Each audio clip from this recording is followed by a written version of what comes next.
is we have been looking at what it really is, and that is Proverbs is a book on living skillfully.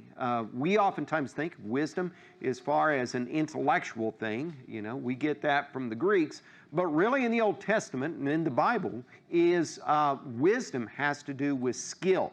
Living life skillfully. And when you think about it from a spiritual perspective, we're really talking about finding the skill that's necessary in order to live a godly life. Because we can go through this life and we can live very skillfully in this life, but once we die, what does all that mean and where does it all go?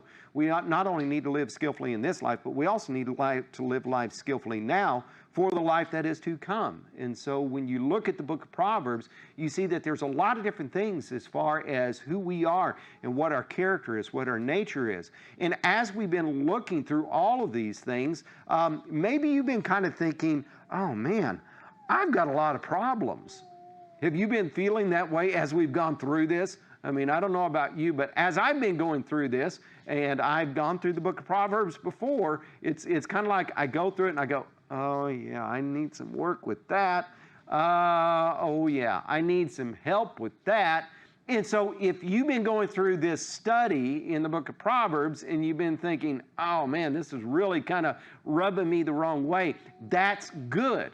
Okay? And the reason why that's good is because that's what's necessary in order for us to become wise. Remember, we're always on that foolish default setting, and we've got to get off of that, and we've got to progress towards being wise. And so if there's some things that as we've been going through this, you think, oh, here he is. He's coming down on me again. He's come down on me about being patient. He's come down on me about having anger. And now all of a sudden, here we are about fighting. And as we go through this, understand that this is not to point out our faults in order to make us feel bad. This is to point out our faults so that we can turn to the Lord and we can start to have the necessary skill involved so that we can live godly lives. And so today, what we're going to be doing is we're going to be talking about the foolishness of fighting.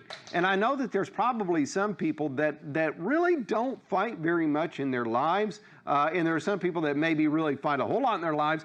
But at the same time, we need to understand that there's probably some things here that we can all learn from and that we can all benefit to, because it seems like fighting, having strife, quarrels, conflicts, arguments, so on and so forth, that's always traps that we find ourselves falling into or getting drug into by other people. And so today what we're going to be doing is we're going to be looking at how these things are foolish, and we're going to be looking at where these things come from. And finally, we're going to be looking at what can we do about it, okay? So starting out with, let's take a look at chapter 20 in verse number 3.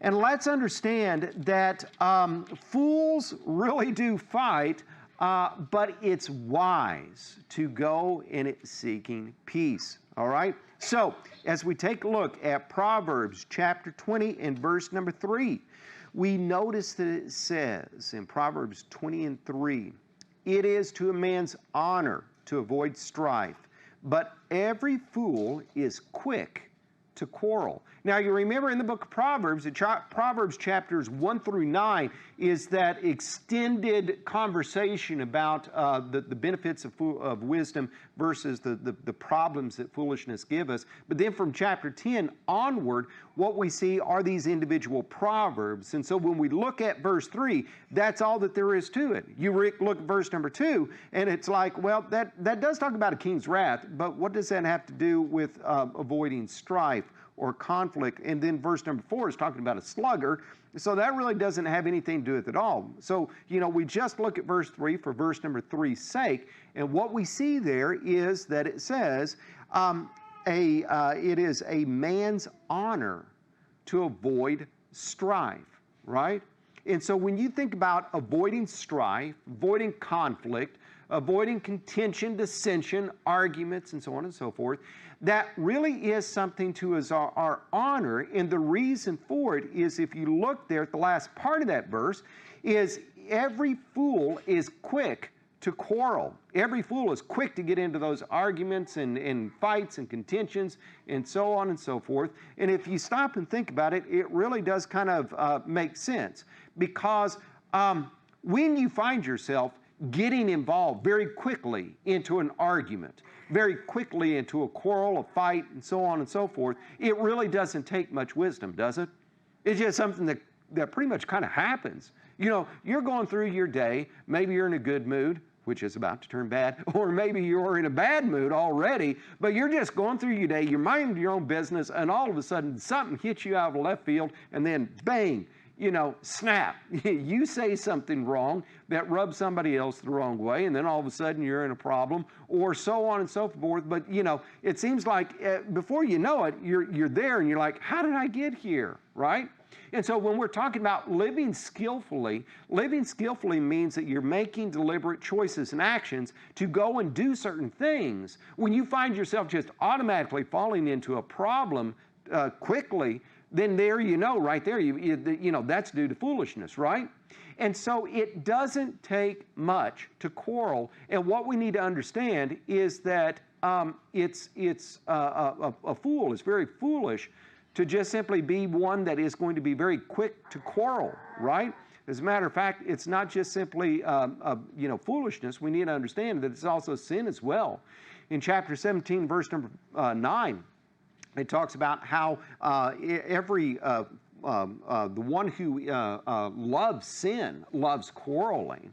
And so the person that is just very quick to quarrel, you know, they like to quarrel, they like the conflicts in their life, well, that's sin, and that's something that they like to do as well, okay? And so it is very easy to fall into this. Now, if you think about it, this is something that kind of goes against the grain, especially when you look at the very first part of chapter 20 in verse number 3, where it says that it is to a man's honor to avoid strife, because a lot of times the way that we think about it is that we have to fight to preserve our honor, right? You know, somebody comes up and insults us, and we think, well, I've got to go and give an insult back in order to maintain my honor. Somebody goes and does something to us, and so we think that we've got to do something to retaliate in order to maintain our honor, right? I mean, that's just simply the way that a lot of times we think about it. But if you stop and think about it, that really doesn't work, okay? Have you ever found yourself thinking in the onset of something, I've got to jump in here and I've got to do something about it. I've got to get involved. I've got to fix this. This is something that's bad and awful, and I've really got to do something about it. And you get in there and you slog around, and it gets nasty and it gets messy. And then at the end of it, you come out there and you think, why did I even do that? Right? You know? It's because it's to a man's honor to avoid those situations, right? The fool is going to be very quick to quarrel, but it is to a man's honor to think and go about things deliberately and to try to avoid those situations. I can think back in my own life that there's times at the very beginning, yeah, I need to do something about this. But then when I get involved in it and I start to really jump in there and I, you know, start to have my will conflict with somebody else's will, I start to butt heads with everybody else, that pretty soon I think, man, this is just, was this even worth it? I shouldn't have even gotten involved in all of this.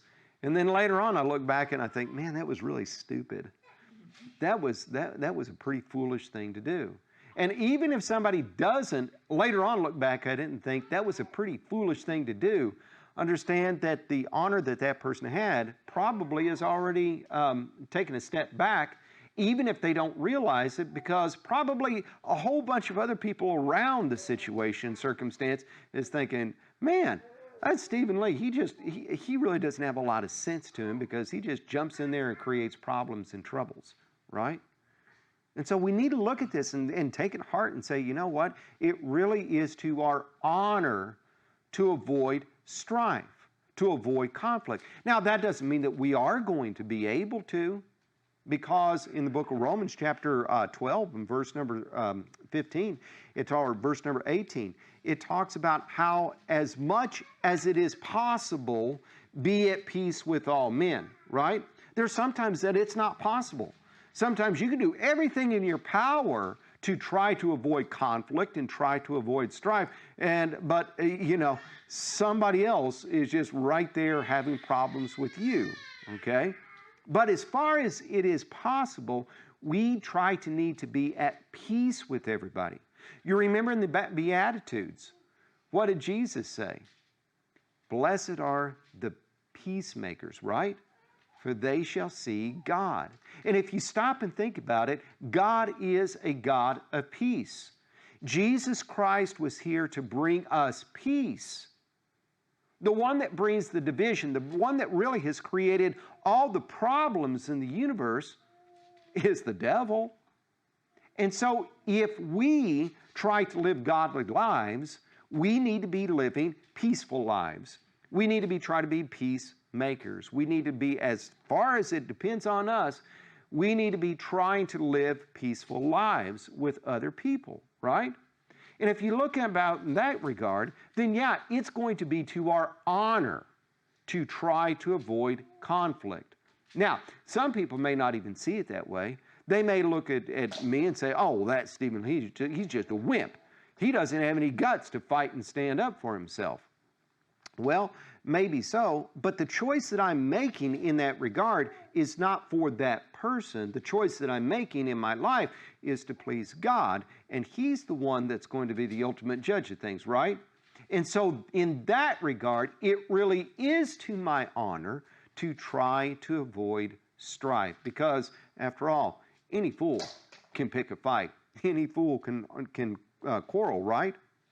But we seem to find ourselves just simply falling into those traps. Have you ever been times, like I said before, you're going through your day and all of a sudden, before you know it, you got a problem. You got a fight on your hand.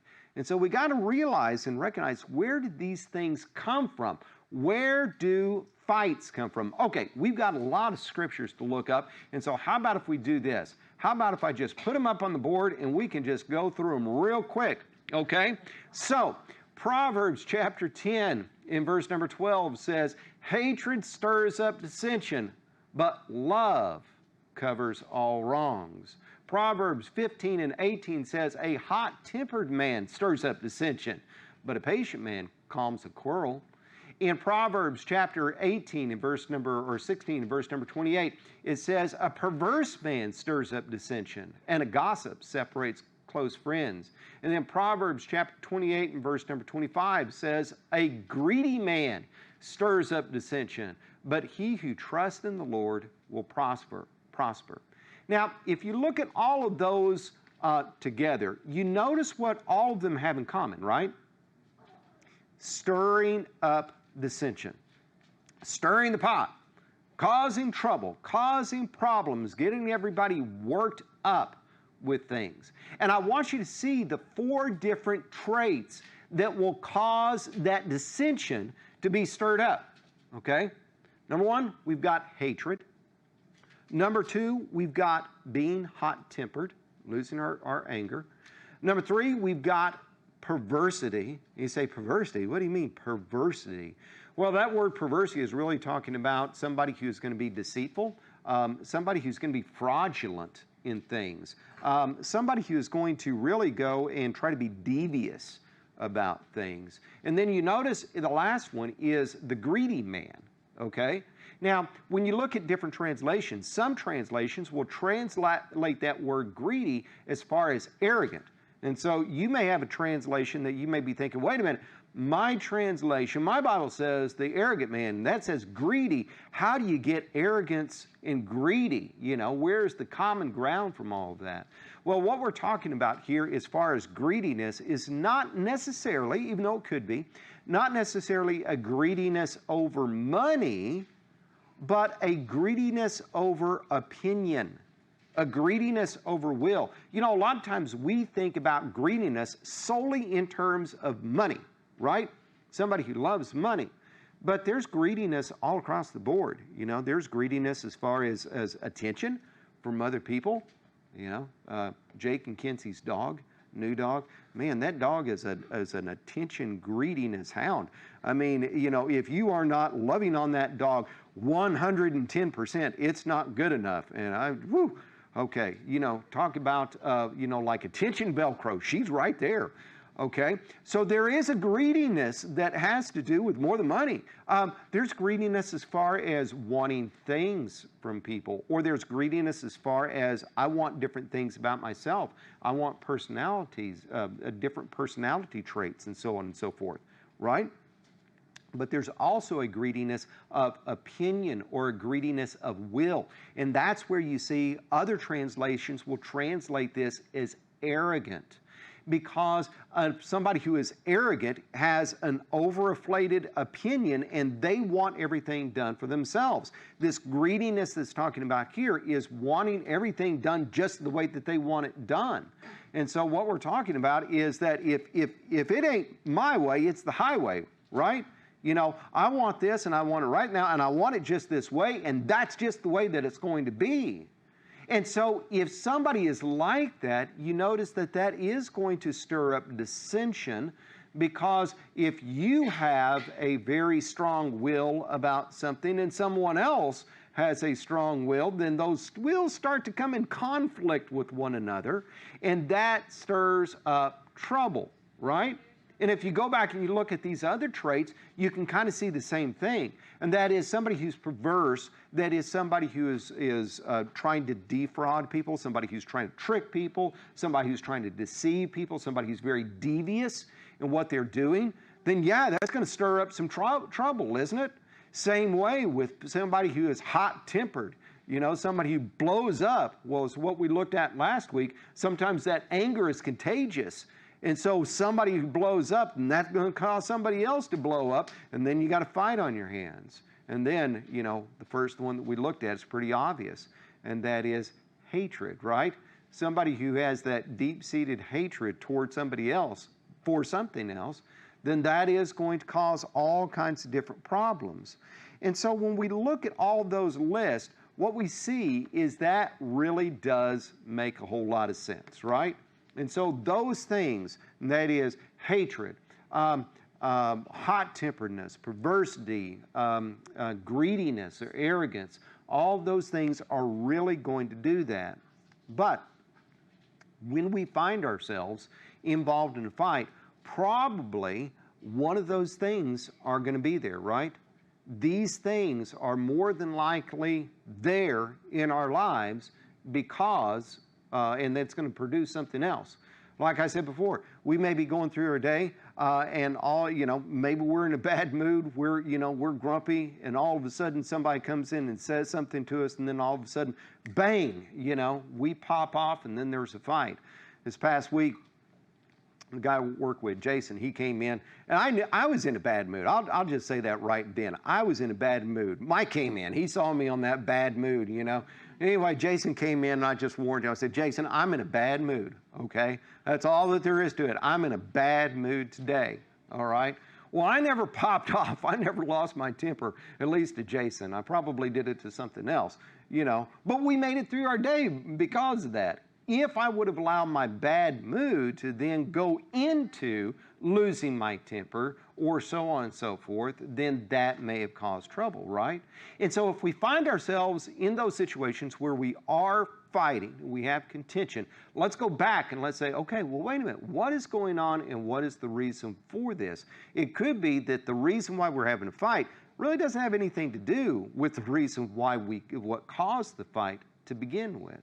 And so if all this is the way it is, that if it's foolish to fight, if our fights really come from other things that are stirring up within us, then what can we do about this? Okay? Well, let's take a look at chapter 17 and verse number 14. All right. In chapter 17 and verse number 14, notice it says this, chapter 17 and verse number 14. Starting a quarrel is like breaching a dam. So stop the matter before a dispute breaks out. Okay?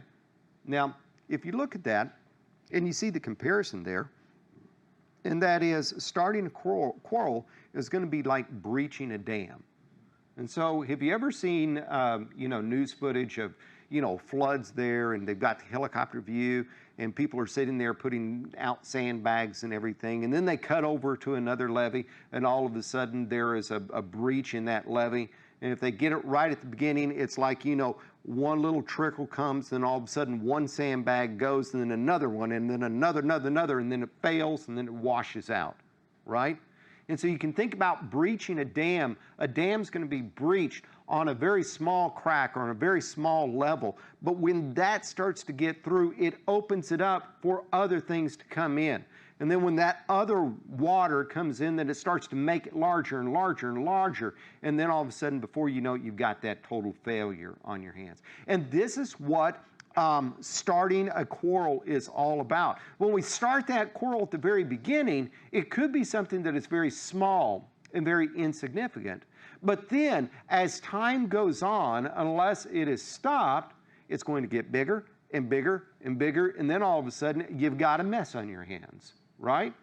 And so starting that quarrel is a lot like the breaching of the dam. And so as what it says here, drop the matter before a dispute breaks out. As soon as you notice that you are starting to pop off somebody, as soon as you notice that a quarrel is starting, then maybe it would be better to go, you know what?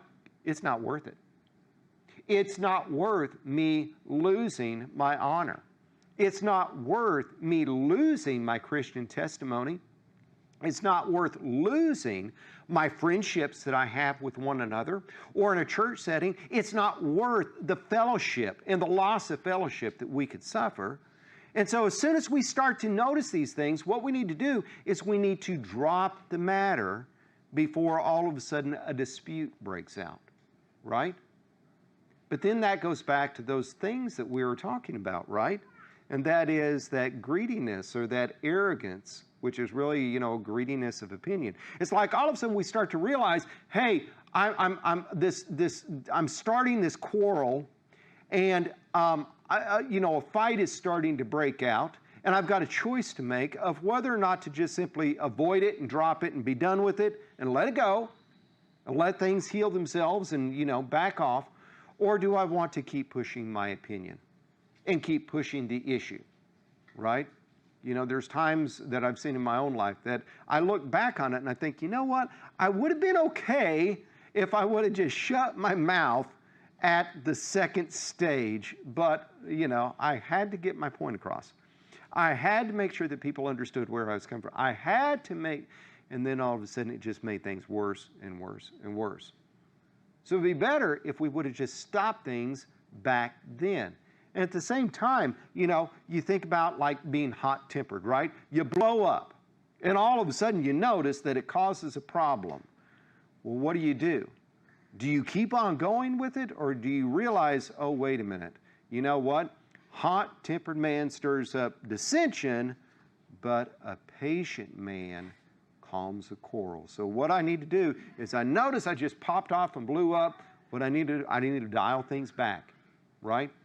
If we think, well, you know what? I just blew up and lost my temper, but they deserved it, and I'm going to continue to go with it. Then, it's just going to wash everything out, right? It's going to keep on going that way. Same thing with as far as, somebody who is perverse, somebody who's trying to trick people or deceive people, somebody who's trying to defraud people. If they continue to do that, then all of a sudden it's going to continue to make problems worse. That last part of that proverb about a gossip separating close friends, if you think about it, perversity and gossip really have a lot in common together. Defrauding people, tricking people, deceiving people, and then gossiping really have a lot in common together. And so here's that idea about causing dissension, but then, gossip separating close friends. And so if we notice that we're starting to cause problems because that is coming from us, maybe we need to stop and think, hey, wait a minute, this isn't worth it. I need to retreat from this. I need to get away from this. And hatred, there's times that we can have hatred in our heart, but we got to always remember that what we need to do is we need to love, right? Because after all, if we've been saved, then God is love, and He's given us that quality and that nature inside of us. And so all of those things, in other words, what we need to do is we first need to watch out and understand the seriousness of the situation.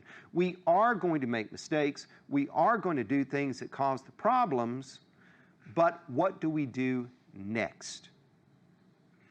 Do we drop it and we try to do something in the opposite of what it came from?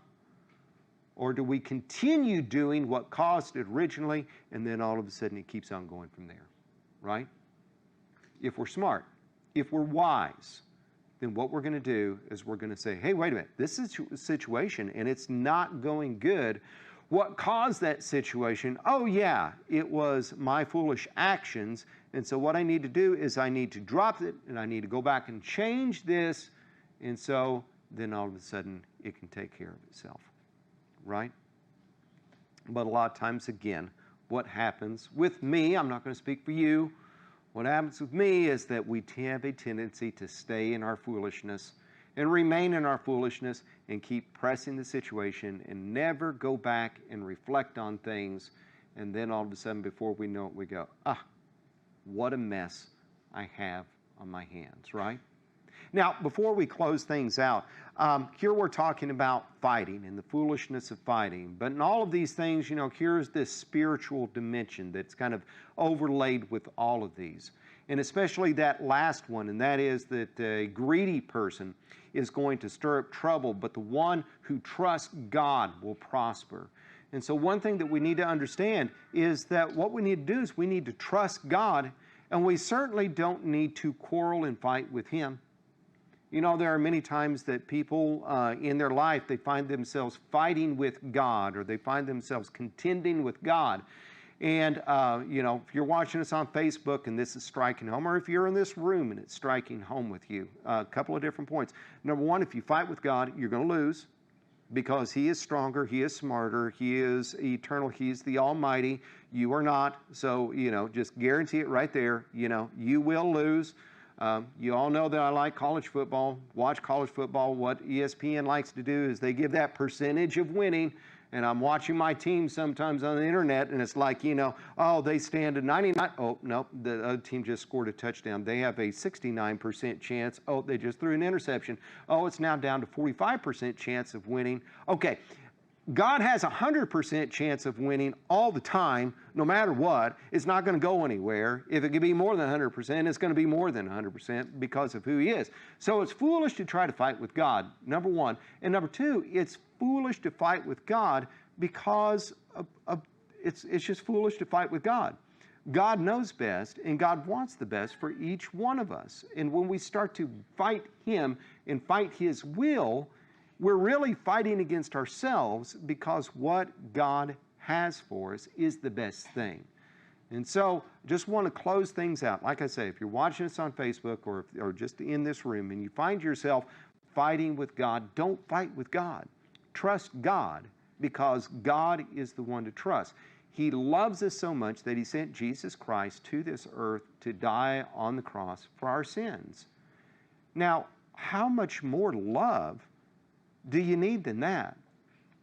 Some people think, does God really love me? Well, yeah, He really loves you. Well, if God really loved me, then why is my life so crummy? Well, our lives are so crummy because we live in the world of sin. But the fact that God was willing to send Jesus Christ to die a horrible death on the Calvary's cross to get rid of this crummy life and give us an eternal future, that shows you how much He loves us. But we can't fight with Him and contend with Him. We've got to trust Him. We've got to trust that, yes, Jesus Christ is the one that God sent to save us. And then we've got to come to the point in our life where we realize, hey, I need that for my salvation. I've got to depend on that for my salvation. And we've got to in essence, just throw ourselves on the mercy of God. And because God loved us enough that He sent Jesus to this earth to save us, then He certainly is going to give us the mercy that we need to bring us to heaven. Okay? So, let's watch out. Let's not watch out for fighting. Whether it's fighting with God, fighting with each other, but instead of that, let's be doing things that's going to honor God instead. Okay? Let's pray. Dear Lord in heaven, we thank You for Your blessings. We thank You for the privilege of looking at Your Word together. And we thank You for being with us and leading us into a better understanding of Your Word. Please be with us and go with us as we go about our lives. Help us to remember these things and help us to bring you honor, because when we bring you honor, we know that you'll honor us. Lord, please be with us in the rest of this service, and we ask all of this in Jesus' name. Amen.